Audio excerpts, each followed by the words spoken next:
Coming to you from Orange County, California, this is the Jug Life Podcast with Max Ada and Chad Wesley Smith.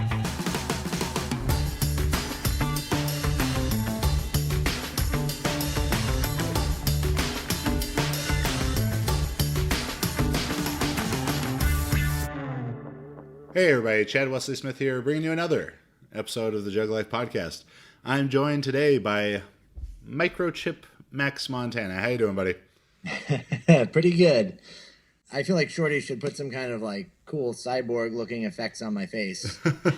Mostly to cover my face, but also to make it cool. Yeah, Terminator-esque. If you could turn the right side of Max's face into like a Terminator metal face, that would probably be good for everyone involved, Max and viewers alike. You'll have to edit that out though, so it just appears that way. Don't let them know we talked about it beforehand.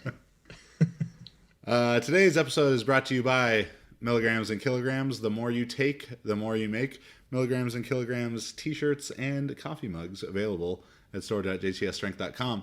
And today we're going to be talking to you about the top 5 strength stories of 2017. And this also is not the 1-year anniversary of the Jug Life Podcast, but probably about the 1-year anniversary of taking it seriously and doing a good job at it.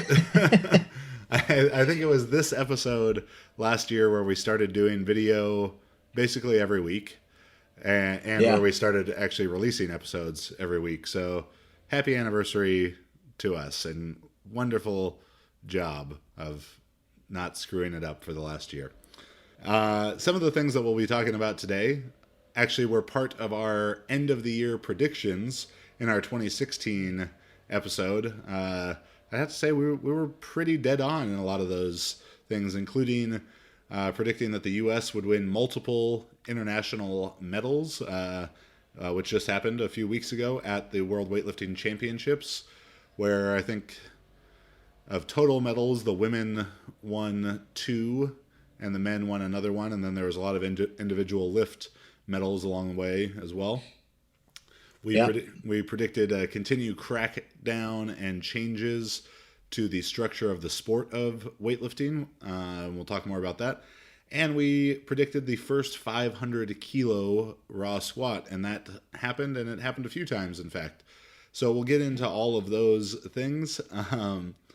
To lead things off, and this certainly in a lot of ways is a continuation of 2016, but I think was even more notable is just the rising trend of incredible female strength athletes and incredible accomplishments being made by them.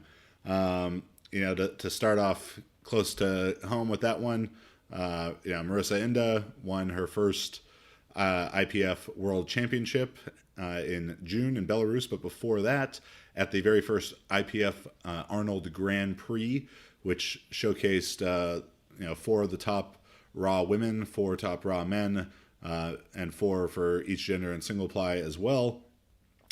Marissa set the world record in the 52 kilo class across all federations. That's since been broken for non-IPF competition, but she still has the world record for the IPF. Made a 5:32 Wilks at that. Just incredible lifting.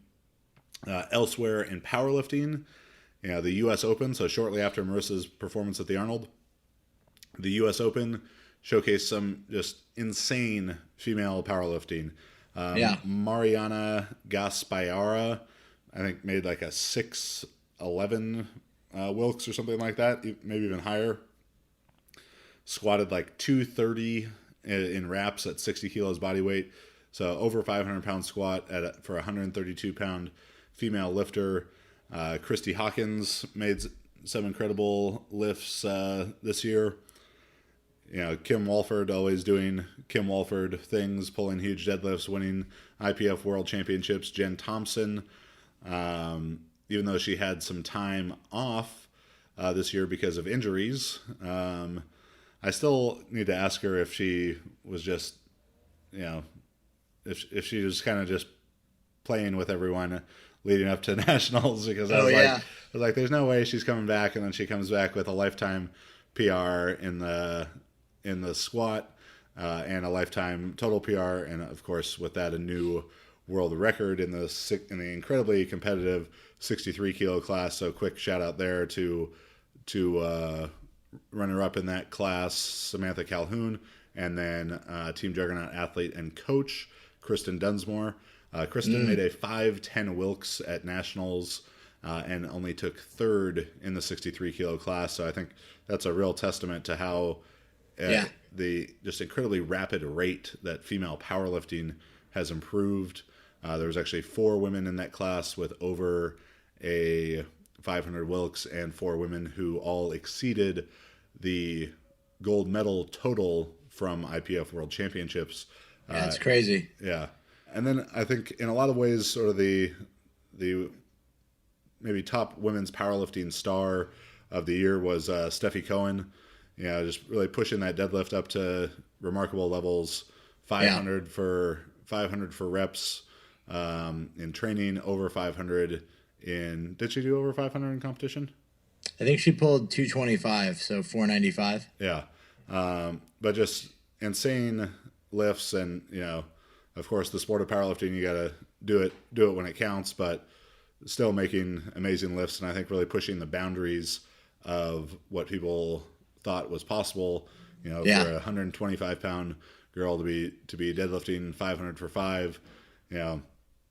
Any of the other stuff people want to bring up about it, straps, bumpers, deadlift bar, whatever. It's a 125-pound girl deadlifting 500 pounds for reps, and so great job to her, and incredible. It'll be interesting to see how long this type of progress can be sustained for women's powerlifting as a whole. I mean, it'll have to slow down at some point, but is that point in 2018? Is it in 2019, 2020? Who knows? Because even looking specifically at Marissa's weight class, the 52 kilo class in the IPF, at the 2016 Arnold, Marissa deadlifted 385 for the world record. There's at least five women in that weight class now who can do over that number. So that's crazy. Yeah, and that's a year and a half of lifting. So pretty remarkable there. On the weightlifting side of things, American women's weightlifting, just had their greatest performance ever. 2017 Weightlifting World Championships, they took second as a team, second to only Thailand. Had the first world champion in how long, Max? I believe 97.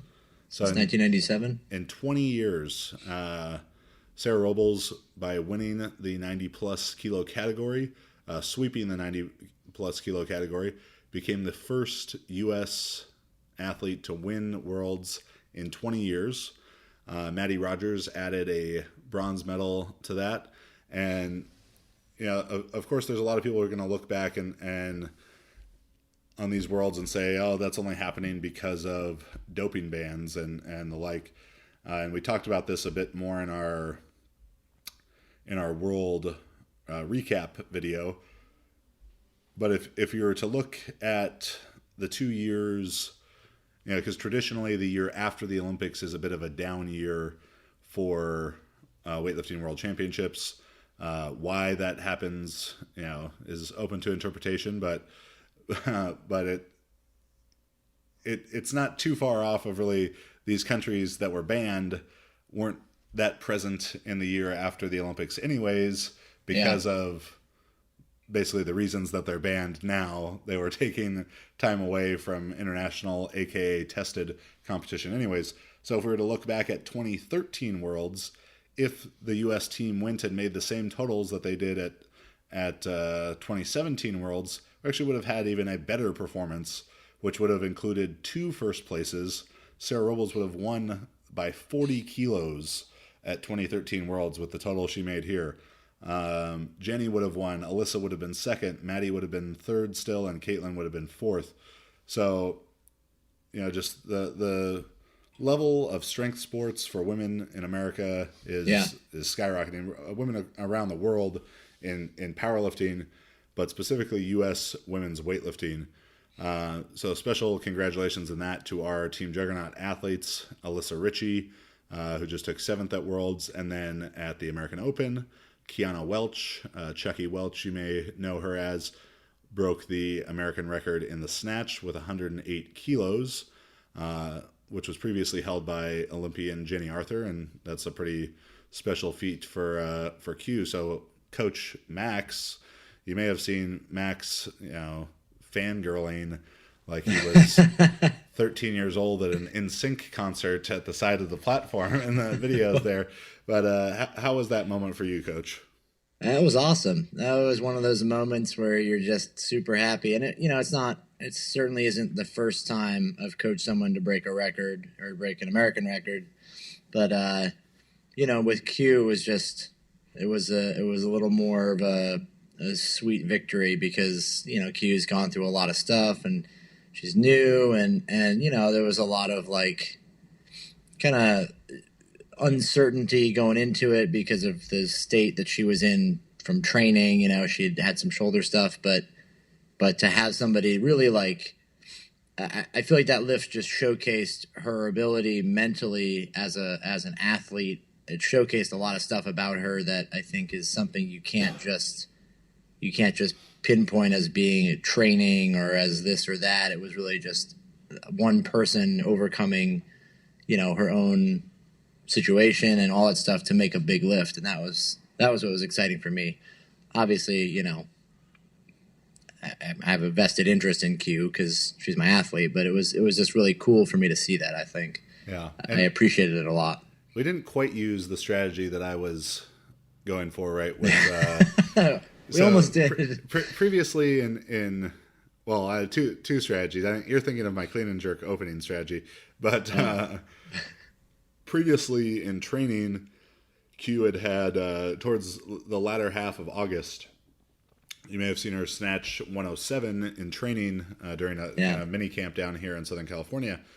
But prior to that, Q had been hospitalized from the bar crashing on her throat, lowering a jerk, and it broke off some sort of cyst or polyp in there. And anyway, she was hospitalized for a while and had not snatched in 10 days, hadn't trained in a week or 10 days, and maybe snatched the one day prior, and then comes the next day and snatches 107 in training to tie the American record.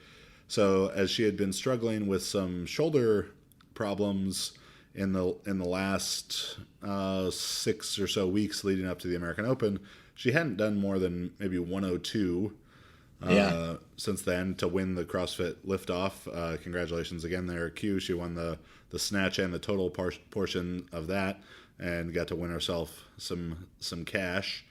And but I joked, I was like, well, just don't have her snatch.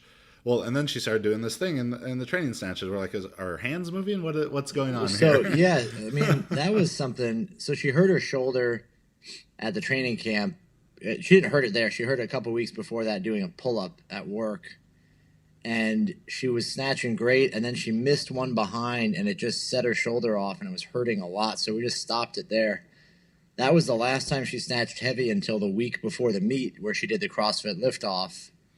And she snatched 100 or 90 a couple weeks, a week before, the beginning of the week. And just then did 102 at the end of the week for the liftoff. Yeah, to give a timeline, she missed 109 at camp and kind of aggravated the shoulder injury. Yeah. That was the first week of November. That was probably November 5th. And then fast forward to the last week of November, she hadn't done more than 90 in between. Does 102. Yeah, we only did snatch pulls until the week before, basically the week before AO. Then she did a couple of heavy snatches and worked up to 100, but everything was very rough.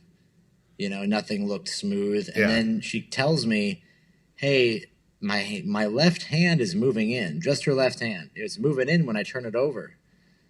And I was like, that's really weird, and I was like, well, let's try and do some stuff to, just, focus on your arm and what you're doing and this and that. And then warming up for the competition, I said to her, I was like, look, it didn't happen at the lightweights at all. And I said to her, look, don't worry about your hand. What, if it moves in, it moves in. You can't change it now. Just focus on what you have to do to be successful and to execute good technique with your lifts. And so little did we know they both moved in on 108. Yeah. But what's funny to me is that if you look at her 100 and her 104, and compare that to almost every other snatch she's done in a competition, she looked great. I mean, they were some of the best snatches she's done. Really, really nice technique. Everything was solid. The 108, her hands moved in a little bit, and it was just like a tiny bit forward. But she has such fantastic positioning and such great athleticism.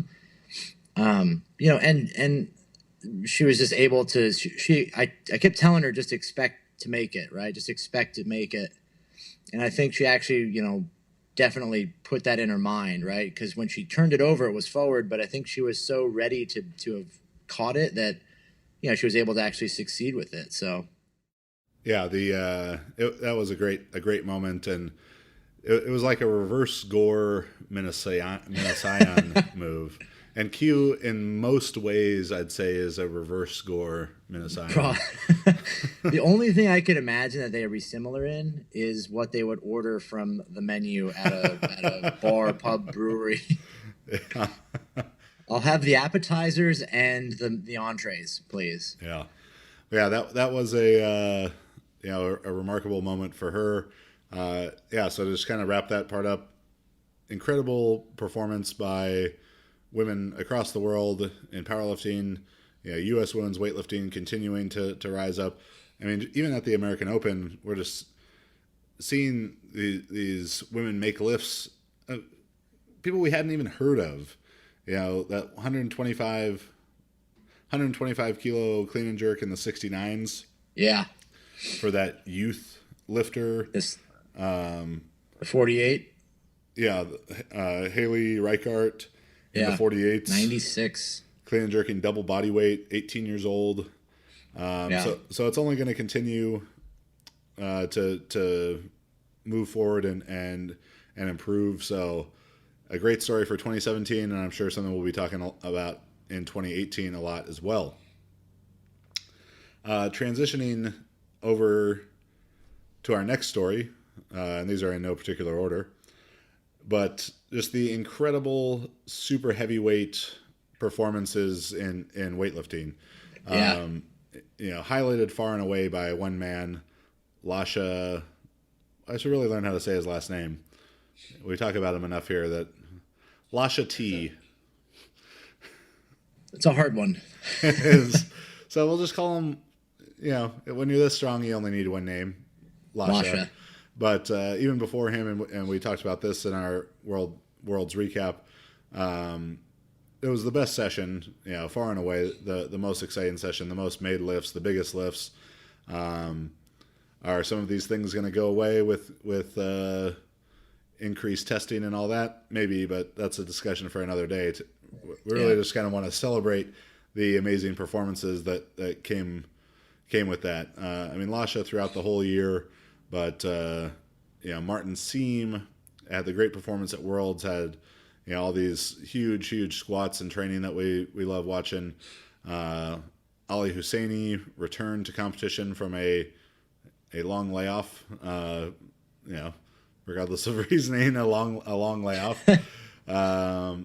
Ali Husseini, Salimi, huge lifts. Fernando Reyes from Brazil, doing a lot of incredible stuff. But we talked about this in the other podcast a bit, but Max, can you kind of put in historical context what Lasha did at Worlds in both the snatch and the total?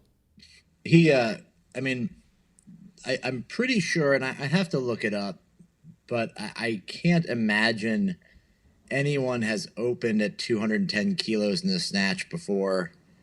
And maybe Krostev did when he did 216, but let's say Lasha is one of maybe just a couple people to open at 210.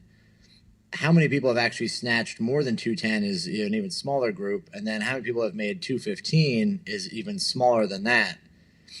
But the 220 was just, I mean, that's astronomical. So no one's ever even, only one man has ever even called for that weight to be put on the bar before, and that was Krostev, and he didn't even take it. I'm pretty sure he didn't take it. But so Lasha is the only person ever to even do a 220 kilo snatch officially, even regardless of the time. On top of that, the clean and jerk, the 257 for a total record, breaks the absolute highest total ever done. So 477 is the highest total any super has ever done, and that includes all of the best. Taranenko, Pisarenko, Krostev, Kurlovich, Tremerkin, everybody. That's the biggest total ever. So that's unbelievable. Yeah, and on top of all that, he's really young for a super. Yeah, he's very young. He's very entertaining to watch because his lifts don't look like the super's lifts in a lot of ways. He's such a smooth mover. He's so tall, and he's so calm in the face of adversity. Adversity normally being irate Iranian fans. Oh my God. That was at the Olympics. The Iranian fans deserve their own spot in the top 5 of, they are just assholes. I mean, there's no other way to put it. And I get it, they're passionate, but I think the Iranian fans, the fact that they were going nuts about every lift and about all the Iranians, it's kind of fun because they get into it, but then they take it too far and they start booing and kind of messing with other lifters. But that kind of adds to the drama, I thought. I mean, being there in person was really cool to see that. Yeah. It to me, for sure, adds to Lasha's mystique. It's at the 2016 Olympics, kissing his bicep after he chalked his hands and kind of looking at the Iranian fans like, you ready for what I'm about to do? To this, just coming out and smashing lifts so casually, so routinely. Yeah. Because when we talk about the heaviest total ever, this is in known competition, and most of these names that Max mentioned, Taranenko, Pistarenko, all these people were competing in a time when drug testing did not exist. It didn't exist, or it was so rudimentary that 100% of people taking drugs were beating the tests. So. And is that to speculate that, oh my gosh, Lasha's clean because he gained drug tests? Of course it's not to speculate that. But a time when it's an absolute free-for-all versus having to really work for it and having to beat the test more strategically or whatever it is, they can't just take whatever they want.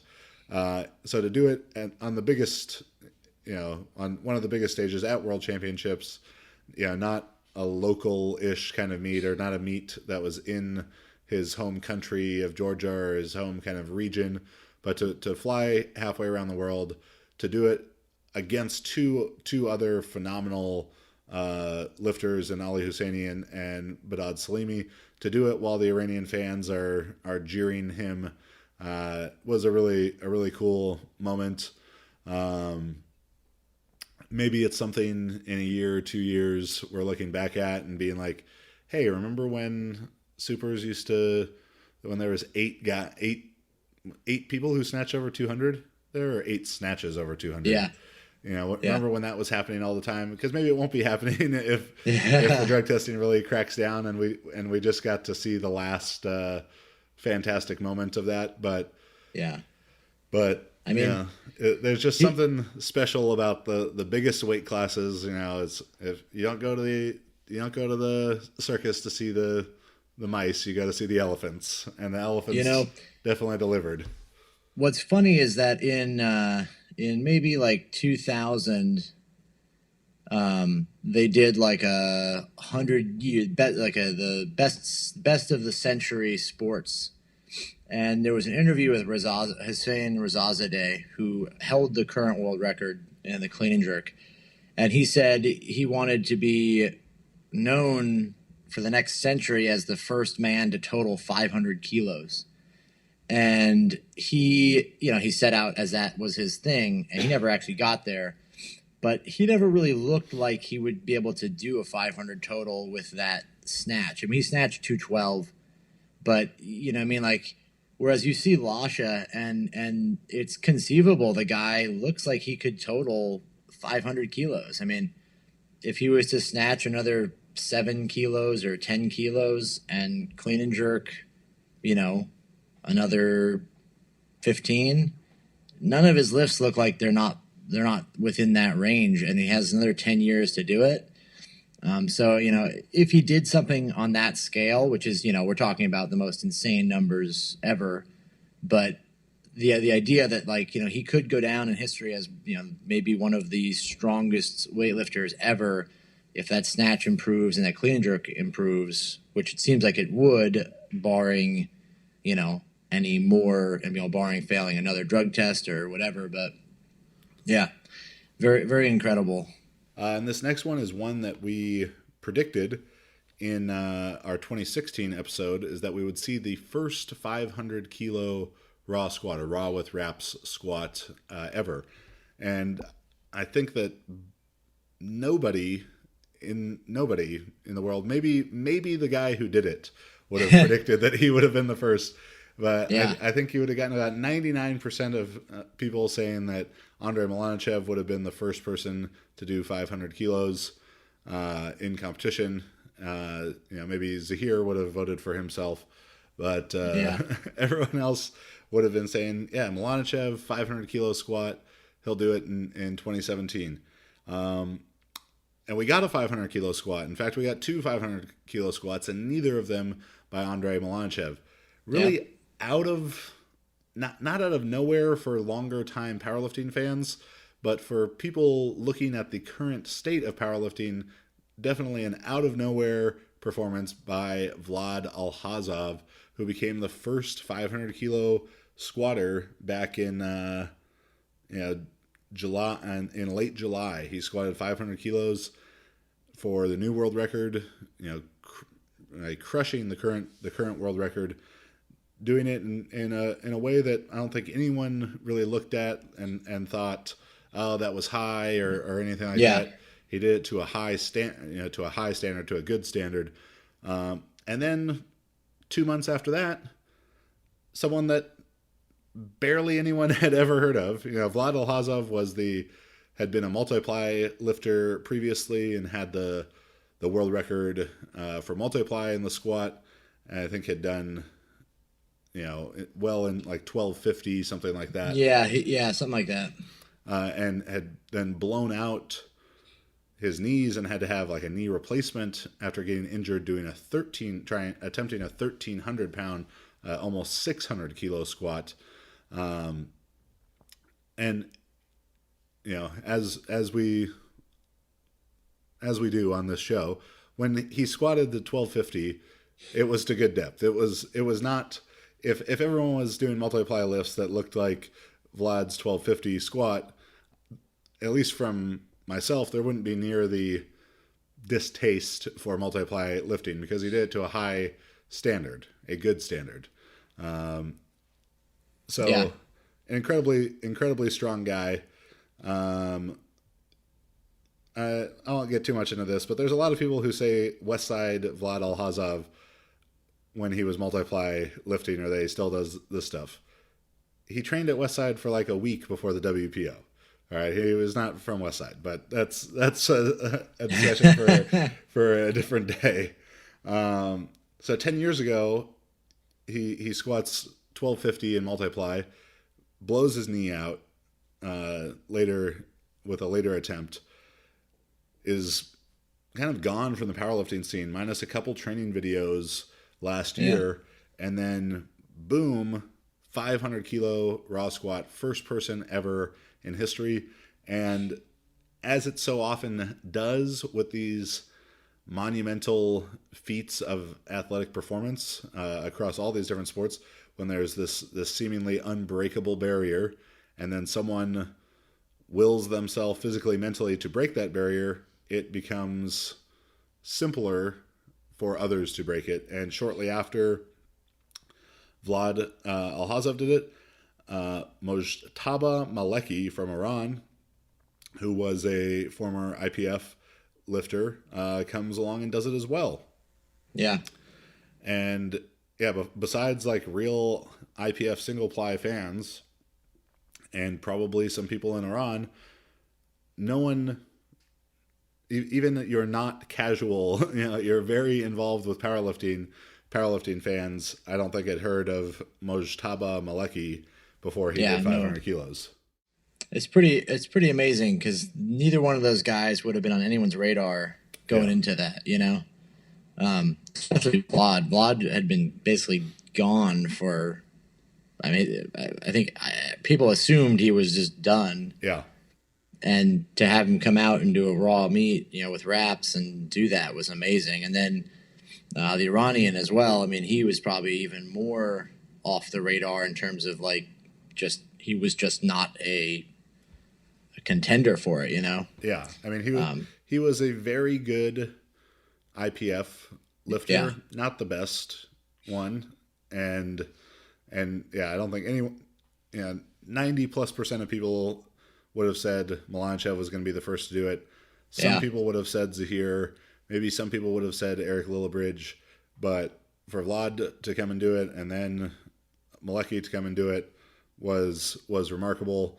I think it's a huge testament to just the Vlad, particularly coming back from that kind of injury, the mental fortitude to do that, the bravery, really.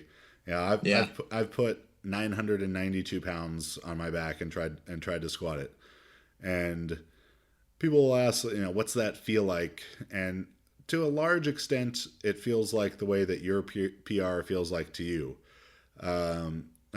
I think, I can't say that for sure, but I don't feel like it's smashing me that much extra.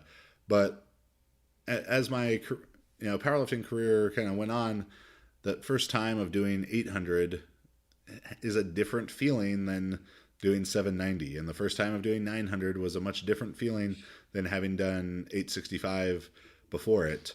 And you just kind of have those limitations or that sort of threshold in your mind where you get to different weights on the bar and you start to think about it a lot more. You start to think about, the consequences of what could happen, and to put those kind of feelings aside for anyone, someone who had no injuries throughout his career to go and do 500 kilos would be phenomenal. And to sort of break down that barrier. But for someone who had had such a serious injury as he had, was pretty incredible.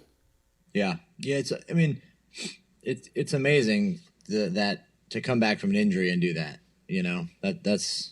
That's very commendable. Yeah. And so now the question becomes: is when will someone do 500 kilos in sleeves? And there are two guys for sure knocking on the door there. I think the overwhelming favorite to be the first person to do it, and I believe he's talked about this himself, is Ray Williams. Yeah.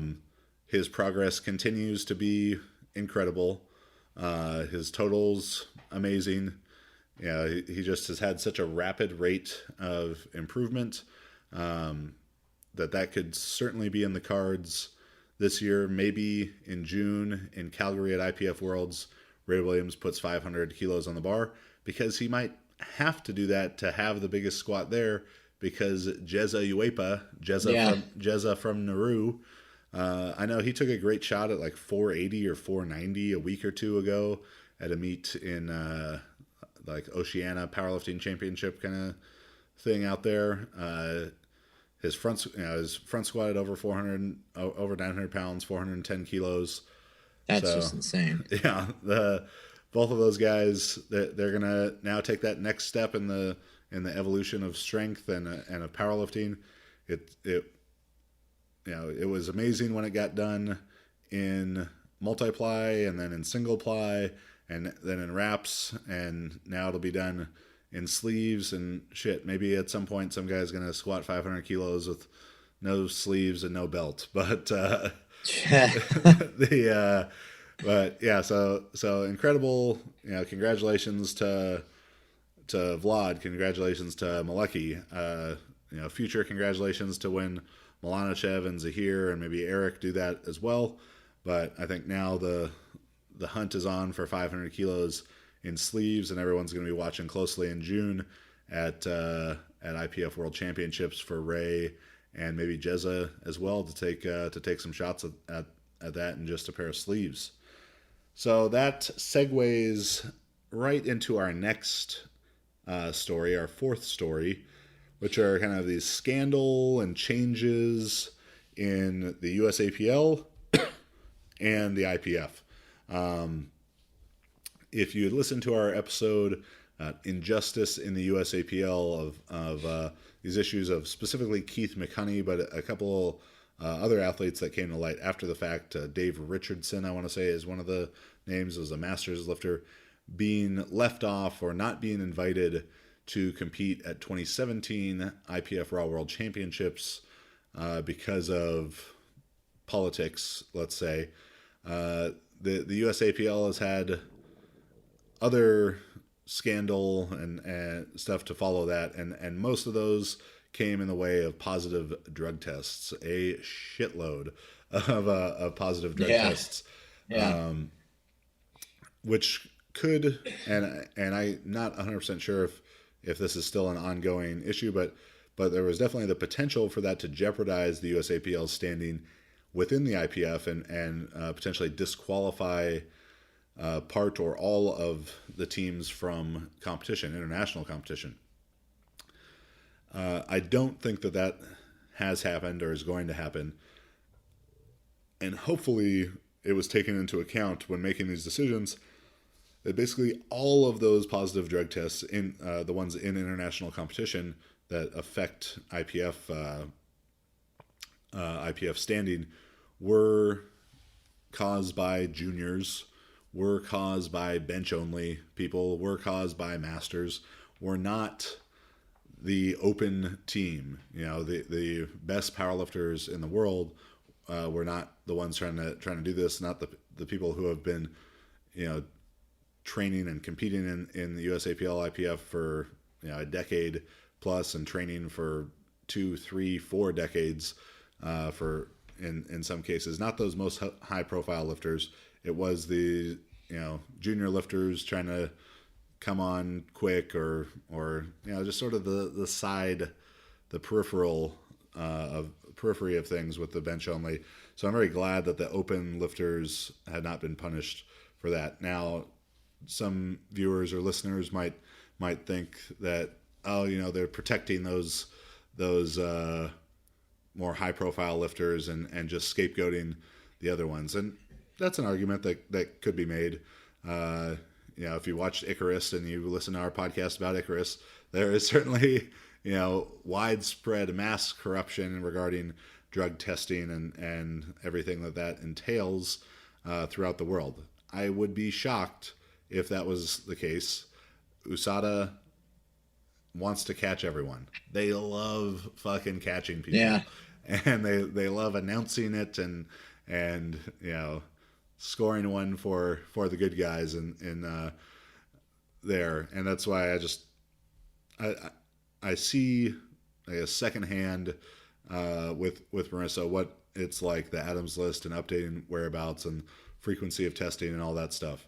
And if you're doing it in the USAPL and and likely in USAW as well, they're going to catch you because they love catching people. It's their favorite thing. Yeah, I mean, there's a people make that statement like somebody is being protected, this and that. It's just so unlikely that there's any kind of large scale.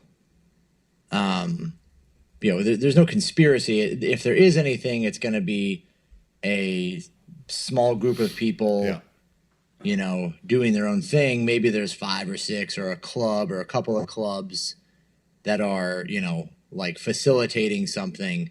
but it's definitely, it's definitely just an isolated incident or pockets of that. There's Yeah, never going to be there was an a wide scale, doping conspiracy here. yeah, there was an article recently about that because of Russia being sanctioned now for the Winter Olympics as well.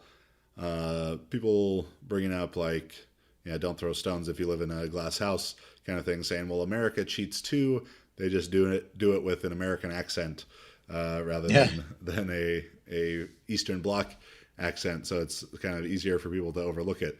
But that is the big difference. The information in Icarus and from Grigory Rodchenkov up to Mikhail Mutko and Voldemort Putin, Vladimir. This is going to the highest level of the government. I Yeah. don't think that that the Donald is getting on the phone with Phil Andrews and being like, Phil, we got to be the best. We got to be the best weightlifters. Bigger lifts. We need bigger lifts. Yeah, and it's this far-reaching government conspiracy. But rather, when it's happened in the U.S. and there's been, so many drug tests of so many positives for so many high-profile athletes over the decades of serious drug testing in the U.S. But it is those isolated camps. Whether it was that. Balco, Victor Conti group, and Marion Jones, and everyone who's caught up in that, or others. It is the decision of a few individuals, not a statewide, state-run program. And I'm sure some of our listeners from other countries probably think that we're just American sheep, and that's been the sort of the interesting reaction with Russia in particular, and all these.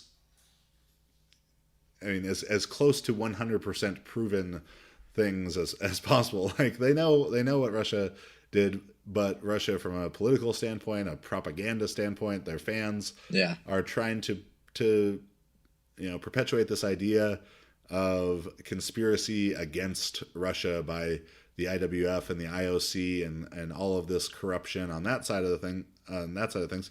Not to say that there's not corruption in both of those organizations, because there definitely is, but it's like, oh, they're out to get Russia, and they're letting America do whatever, and it's like that's just not the case. Russia. The only way I can really see Russia getting out of this stuff and getting allowed back into the Olympics. From a national governing body standpoint, is to say, like, yes, we did this stuff and now we're going to stop. Because if they just continue saying, no, we never did this stuff, then, and there's no acknowledgement of guilt in that, there's no way that they're really going to be able to I think, get back into the good standing of the IOC in particular. So I think that's an interesting point, that if Russia admits to doing it to get back in, then everyone's left in the place where, how do we trust them? How do if you admit that you're guilty, how can anyone trust you again? The other side of the coin is that if they don't ever admit any guilt, they're able to maintain the victim status of, hey, we were screwed over. It's always everyone else's fault, or we didn't do this. And they'll never, they don't lose that. We hate them, and the IOC hates them. Everybody knows they did it, but you can't prove it. So the idea of keeping them out of something because we can't, even though we can't prove it. Well, not so we can't prove it, but if they never admit, then they never give up that control. They never give up that position. It's an interesting scenario, right? It's like, is it even possible for Russia to be part of sports? Yeah, and we'll get kind of maybe a bit more into that in our 2018 predictions, but that is, I think, the real question being begged, because if you never say, I was wrong, I'm sorry, I don't see how it can ever move on from that. If there's no acknowledgement that, yes, we were doing it wrong and now we want to fix it, if it just keeps saying, no, we never did anything wrong, or everyone is doing it wrong, they're just only picking on us about it. Yep. But so along with there's numerous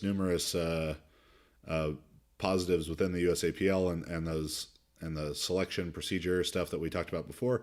There was also a massive issue towards the end of the year in the IPF, and that was regarding Powerlifting Australia and the Oceanic Powerlifting Federation, both run by Robert Wilks. And Robert Wilks, that is the namesake of the Wilks formula. So probably the most popular body weight coefficient stuff that goes on in powerlifting. He created that and was the president CEO of Powerlifting Australia, which is the Australian IPF affiliate. And in October,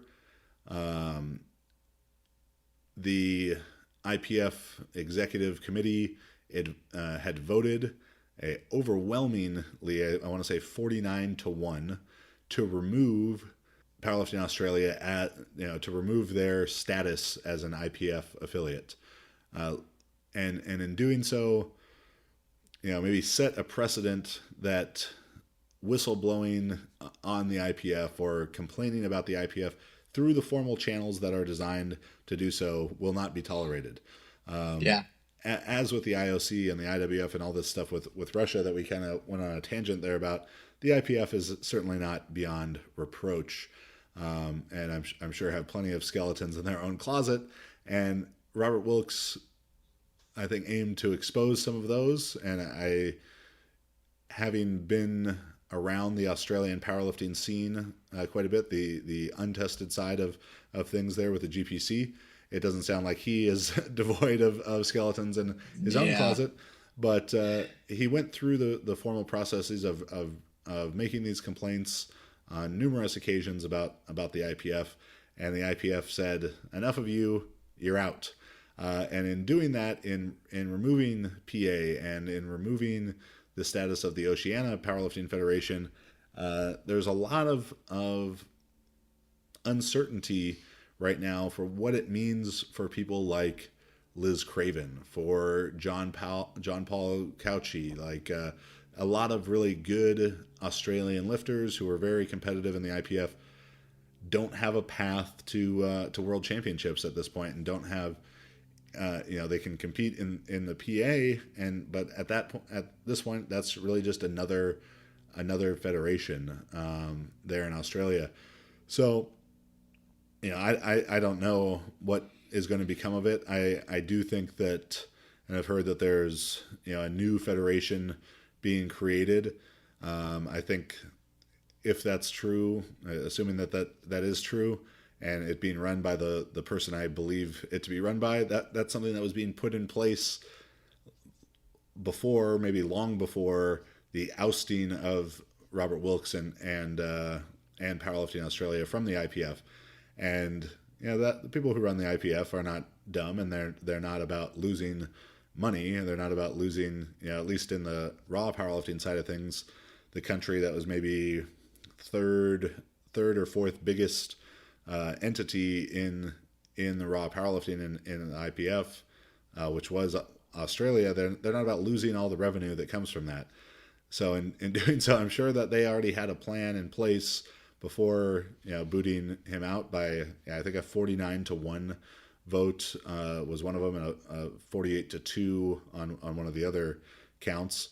But it's tough when politics, not geopolitical politics, but the politics of sport ruin it, interfere with a sport that's so straightforward as powerlifting and weightlifting, or sports that are so straightforward as powerlifting and weightlifting, of who lifted the most weight, and all this other shit has to muddy the water, and hopefully a resolution for the Australian athletes who would be headed to Worlds can come about before June's World Championships in Calgary, so that Liz Craven can be there competing, in a competition she's earned her way to. I don't have the answers, really any of the answers regarding all the back room dealings that may have come about to create the situation, or the what the future really holds for it. But just a tough spot for the lifters, because it became about not the lifters. It became about the money and the executive people in it. So hopefully, for the lifters' sake, there can be a timely resolution, and the people who earn their way to Worlds get to go to Worlds. Yeah, that's one of those things where it's just like, it's unfortunate that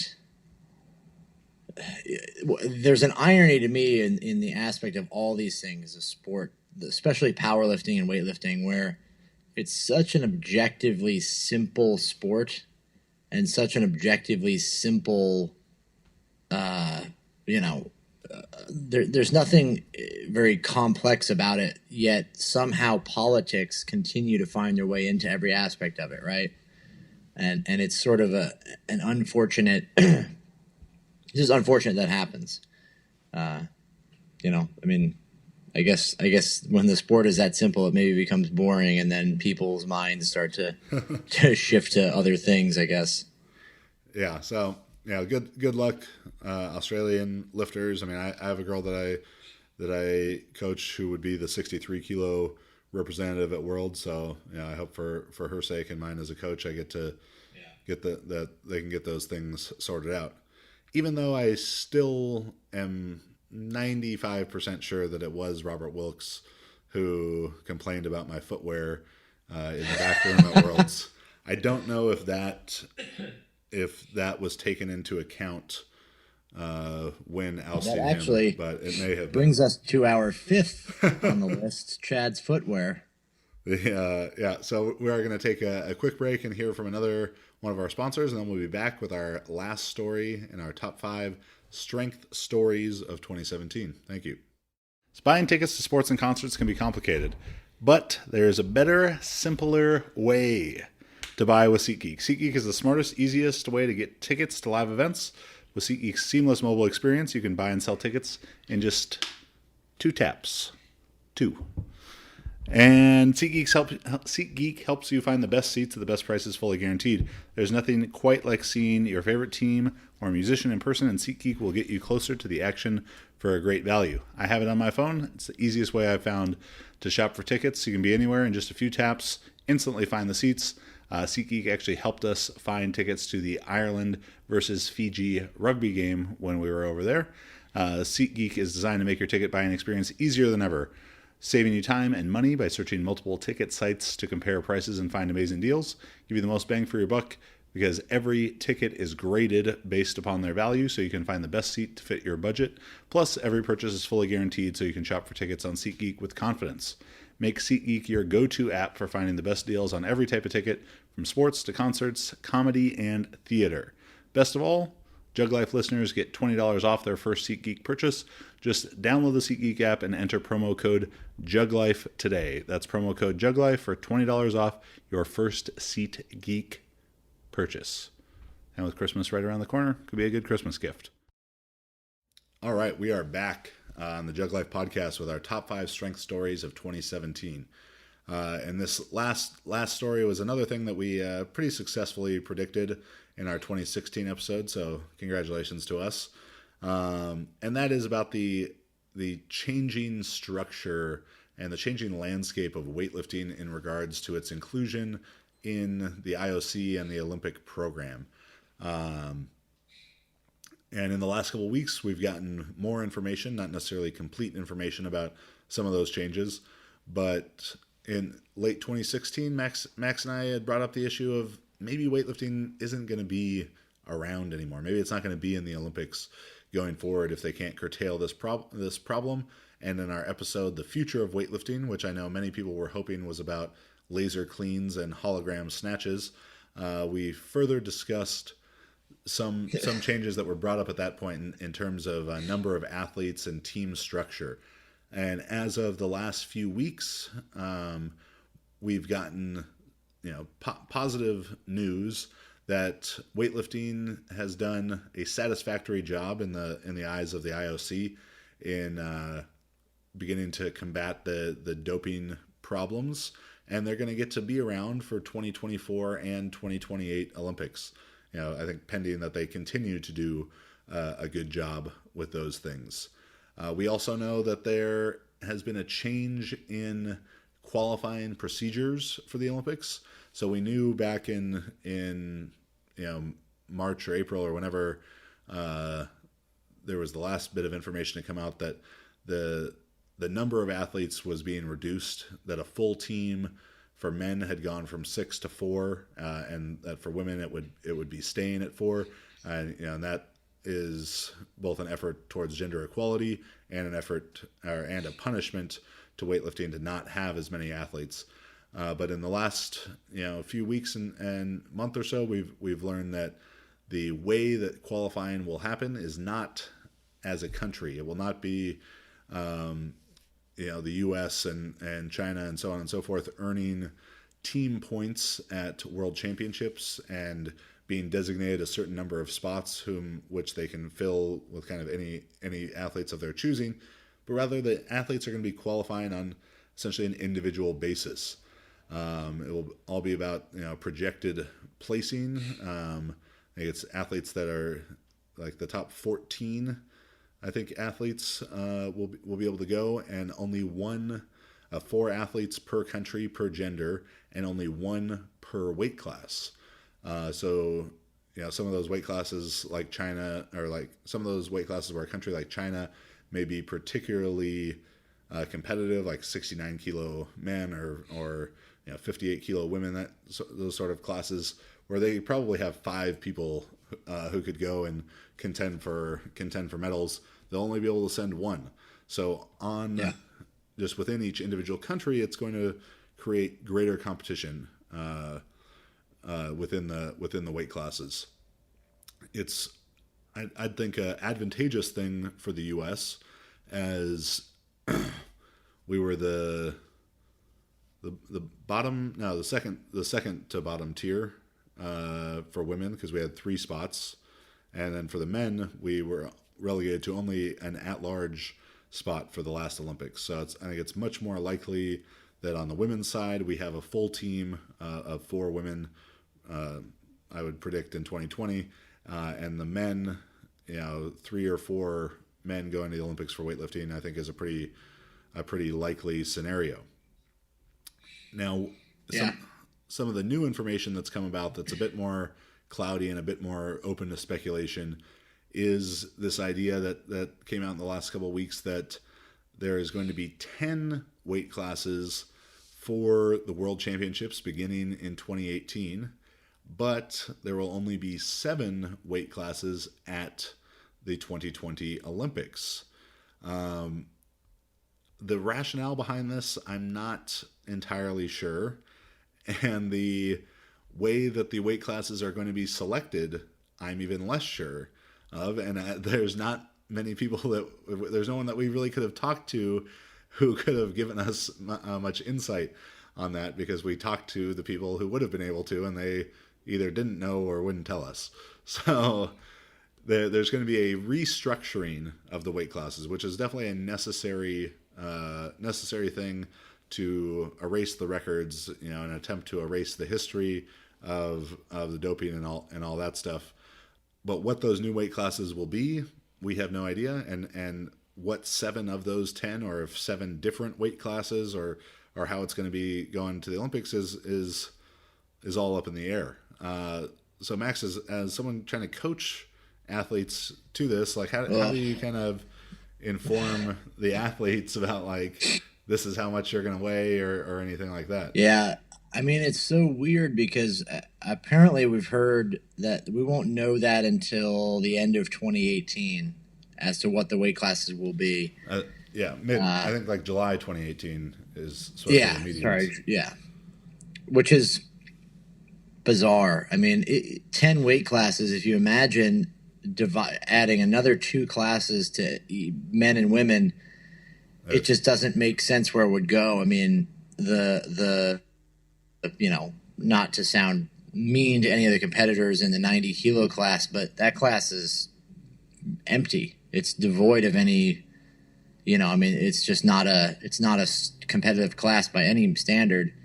And to dilute that even further in the women, if you had a 90 and then 100 and then 110 or something, you're going to have, you're going to end up with people qualifying that are just not capable, not of the standard to lift at the Olympics being there, or even at the Worlds, or at the Worlds. Sorry. These people would it'd be nothing to qualify because those classes are so easy because they're so shallow already. Yeah, right now. And to put it in the middle makes no sense because then you have all these people grouped so tightly together.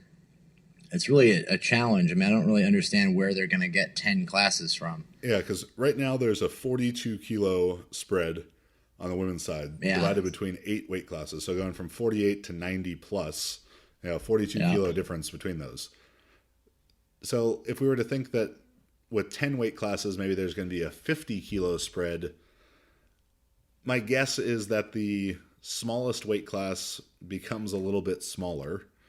That maybe 48s turns into 46s, but now it's like, what senior athletes can actually fit into that? And then that there's my hope in it, kind of agreeing with Max, is that the smaller weight classes and the middle weight classes are much more competitive and much more impressive in a lot of ways. And if you're into sort of a no woman's land, in this 85 to 110 ish, with the exception of Tatiana Kasharina, this 110 to 15 kilo range where there's just not as competitive of lifting on the female side. You've got the 90 plus girls who are just like on the men's side, they're 90 very plus. They're much heavier than 90 kilos. The ones who are winning the medals there, just like on the men's side, they're way above 105. The guys who are really competing for the medals, they're 150, 160, 170. So to add another class up there is definitely going to dilute the competition. But if it ends up going 46, 50, 54, 59, 65 or 66, there's going to be a lot of good lifters there, but then there's no good way that I can think of, and hopefully someone at the people at the IWF are more clever than I am when doing this. There's no good way that you can go from 10 to 7. That do you just pick, do you just pick the 7 most competitive? If they have a class in there like the 90s and it's removed for the Olympics, who is going to chase that class down in the years that aren't Olympic years? Yeah. I mean, what's the point? I guess I could see this though. I can think of a scenario. It just came to me where they have, let's say they change the classes enough that they're still relatively close together.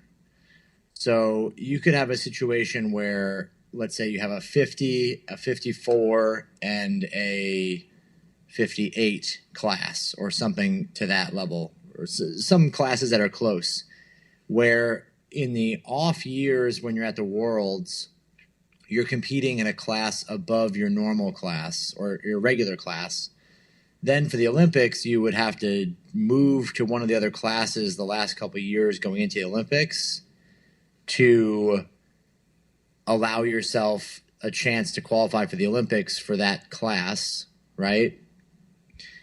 And in doing that, you open up the other classes that are not necessarily as competitive. So you can imagine there's like a shift. So if you have 10 classes that drops to 7, the last 2 years scoring points into the Worlds, people start to adjust themselves towards those classes to be competitive because they're going to have to compete in that class at the Olympics. But do we even know we're going to have the 10 classes at 2018 Worlds, but would we even know what they were at the Olympics? Which 7 of the 10 are actually going to the Olympics? And that just adds a level of politics that's just absurd. Yeah. I think what we do know is that they want to punish guys who weigh about 94 kilos because there was so there was a ton of positive drug tests everywhere, but particularly that weight class had even more.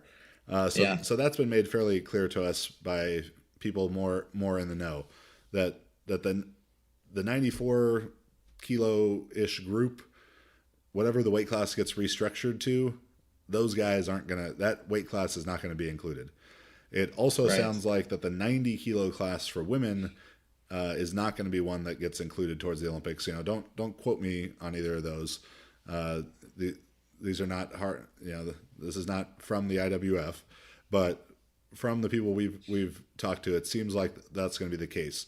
That makes sense with the 90 kilo women. They're brand new, so it's the easiest one. It's the easiest one to take out.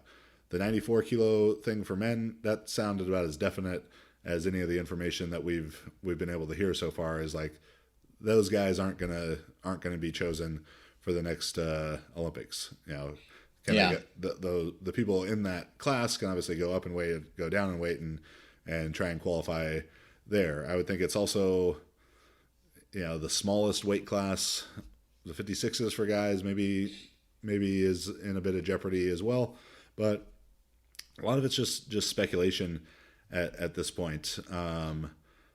It's going to be tough for them to have a good resolution in this, and with the idea that it's individually based qualifying, I can't see them having these 10 weight classes at the world level and then having 7 different weight classes. I think they'll pretty much have to select 7 of those 10 classes. Otherwise, the new qualification system seems like it would be obsolete. Like they just went to the trouble of creating it, and now it's not really going to be pertinent. And then I think the other thing that the IWF and the IOC need to sort out in terms of Olympic qualifying and something that could, if they don't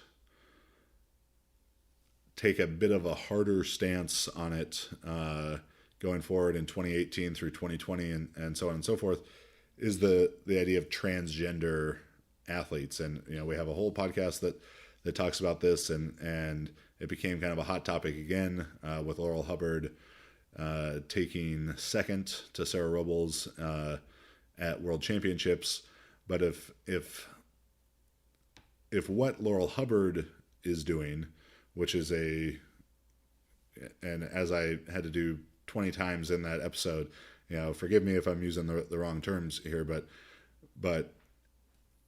she has not had a gender reassignment surgery. There's only been hormone therapy.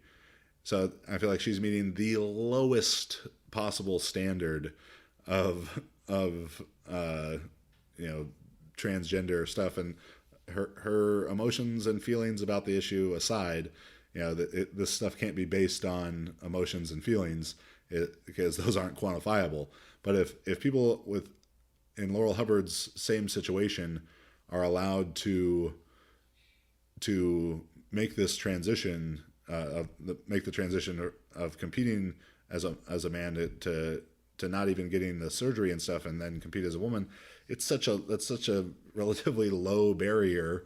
And it's going to become more, it's just going to happen more and more frequently, and then it's all the female lifting records at some point with that are going to end up being held by people who used to be men.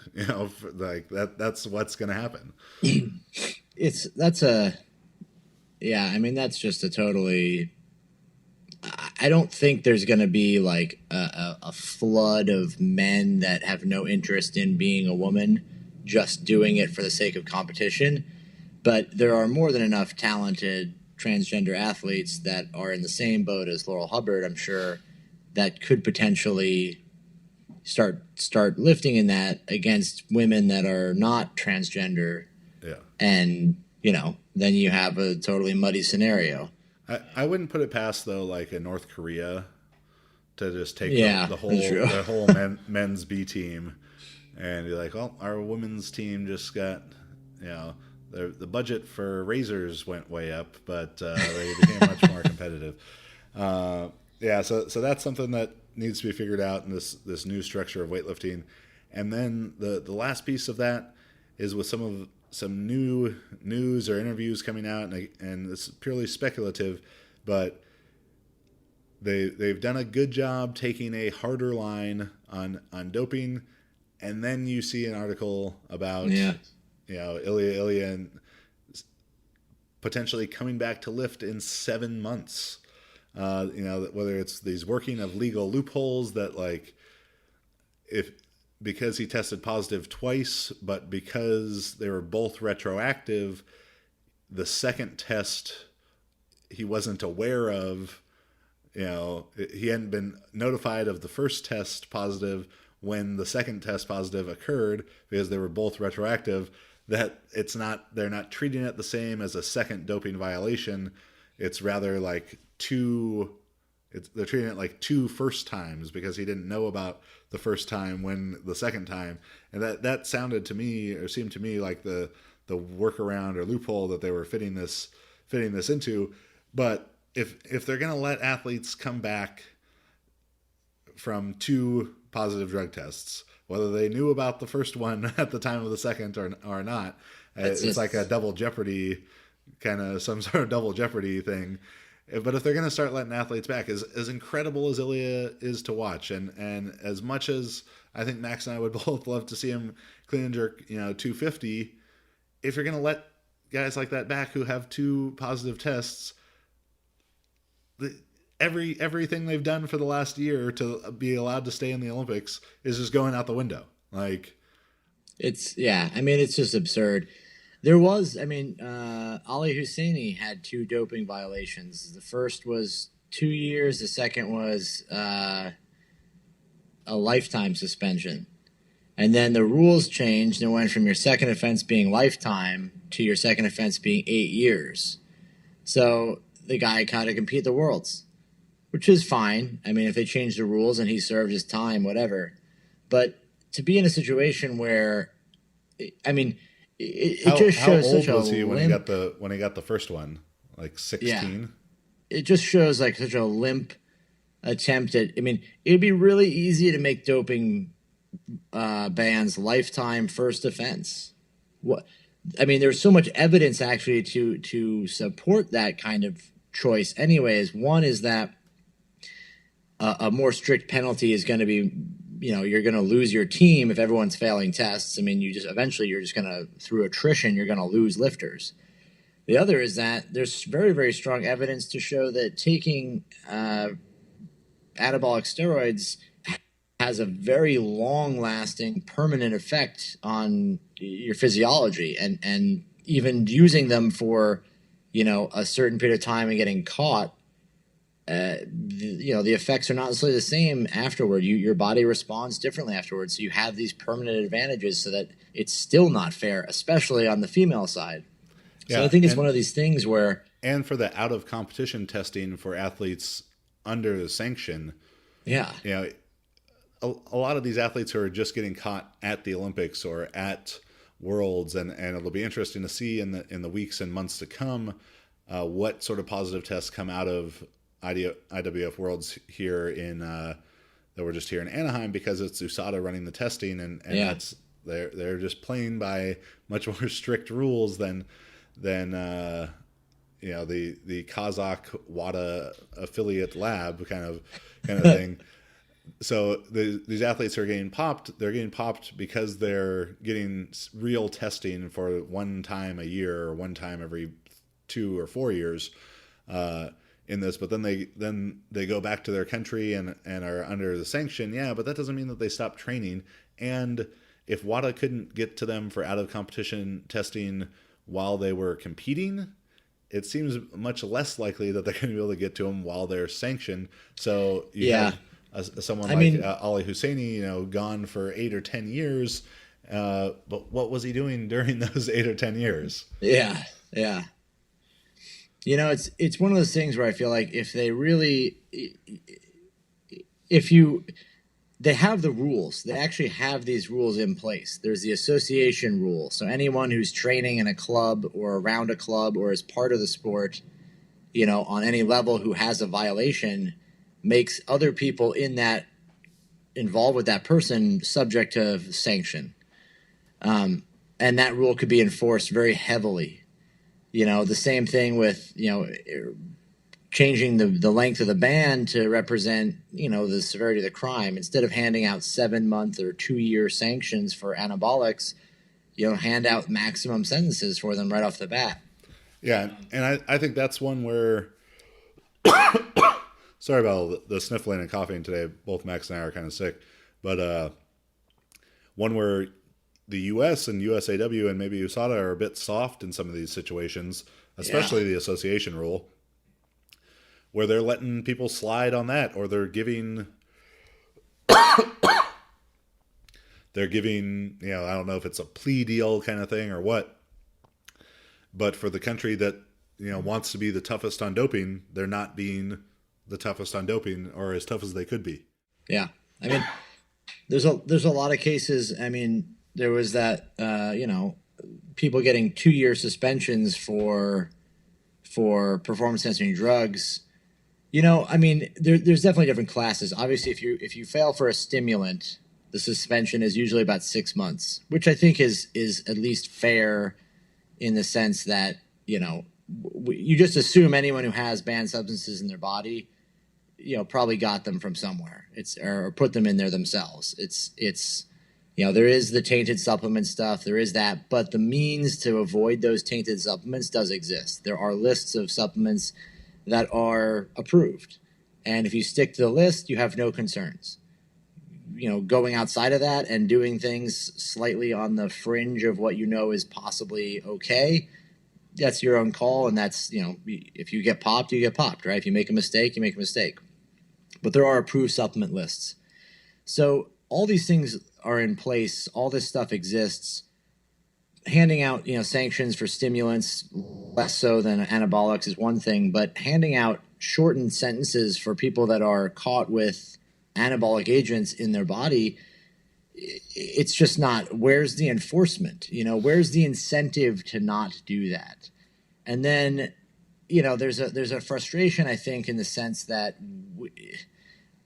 there's a lot of talk about, doping elsewhere being a systematic thing and this and that, but we're talking about people that are genuinely, legitimately cheating to get ahead and not really suffering the consequence, and what message that sends to people where they're like, well, okay, this guy got popped or whatever, and does the whole cry on camera, and oh, now they're okay.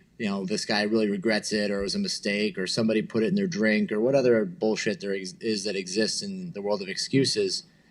But that message gets sent to everybody else saying, hey, it really wasn't that bad for him. They got a 2-year suspension, or they got a slap on the wrist. Like, oh, maybe I'll try it. And it almost sends the opposite message, I think. Yeah. And if I had to make a 2018 prediction regarding that stuff, I wouldn't be surprised if there was bigger bigger doping suspensions and scandal coming down the pipe for US weightlifting for some groups some groups there, and hopefully I think tougher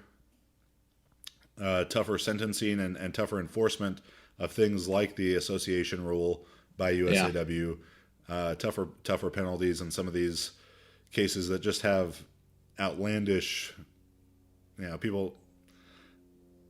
reasoning behind them. So when you've got 6 guys on your team that have all failed a drug test, like, at what point does it become like just a joke? I mean, I remember Bulgaria was probably the best example of this. They had 11 members of the team in 2008. The whole thing failed the test for Dianabol. And then again, 2011, they all get popped for Winstrol, and somehow they kind of weasel their way out of these things. And it's just like, at some point, the second one, they actually they used the tainted supplements excuse on a wide scale. And I remember hearing that and thinking, like, well, if they're actually going to let them off with this, and I'm sure there was bribes and whatever else along the way to help, But why wouldn't a country, any country out there, Oh yeah, just talk to a supplement company and be like, all right, make this batch, set it aside, crush up these D-Bol tablets and put them in there. So when we all pop, we bought supplements from these people, and we'll just pay, like it's not that expensive to make supplements. I've done it. Like it's yeah, and that they could create a shell company for that, just for the purpose of saying, well, we took these tainted supplements, and then they could change then they could just change the label and the name of the company and do it again. Well, what's to say that an individual doesn't just take their bottle of pre-workout and crush up or dump whatever drug they're taking currently into it and just leave it in there, and then when they get popped, they say, oh, it must have been in this, and then when they bring it to the lab for analysis, it turns up positive, and they say, see, they'll get, they can then, I'm not saying you're going to get off scot-free without a sanction, but you got to reduce it. You got to reduce your sanction from something longer to something shorter. You look like you're innocent, blah, blah, blah, blah, blah, right? Yeah. Yeah, it's just, it's a strange thing. If it was a lifetime ban, first offense, regardless of how it got there, it's not supposed to be there. I think it's pretty easy to avoid getting Ostrine into your body accidentally, or for any anabolics for that matter. But it's very much it's like if it's easy enough to not get in your body, then there shouldn't be a problem with lifetime suspensions. Yeah.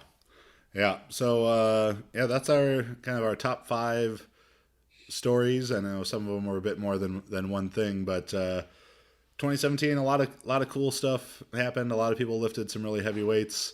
Yep. A lot of shady stuff happened, and I'm sure in 2018 and beyond, both things will occur once again.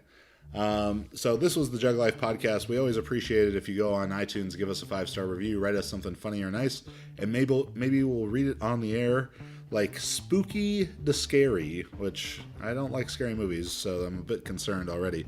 But it says CWS plus MA equals 5 stars. Chad Wesley Smith knows his lifting, but I'd like to note that he could also have a very successful modeling career. For this reason, I rarely listen to the podcast and usually watch it on YouTube. I've learned a great deal from him. Some of my favorite topics have included fatigue management, the benefits of submaximal training, and the principle of overload. And it says, as a powerlifter, I find Max's contribution to the podcast compelling. As I'm unfamiliar with weightlifting, so Max adds a nice balance to the podcast, bringing a different outlook to the discussions. It says some of his favorite guests so far have been Ben Pollock, Stan Efferding, Dr. Mike, and Ed Cohen. Well, Spooky to Scary, shoot me an email, chad@jtsstrength.com, and maybe we'll get you out a t-shirt or something.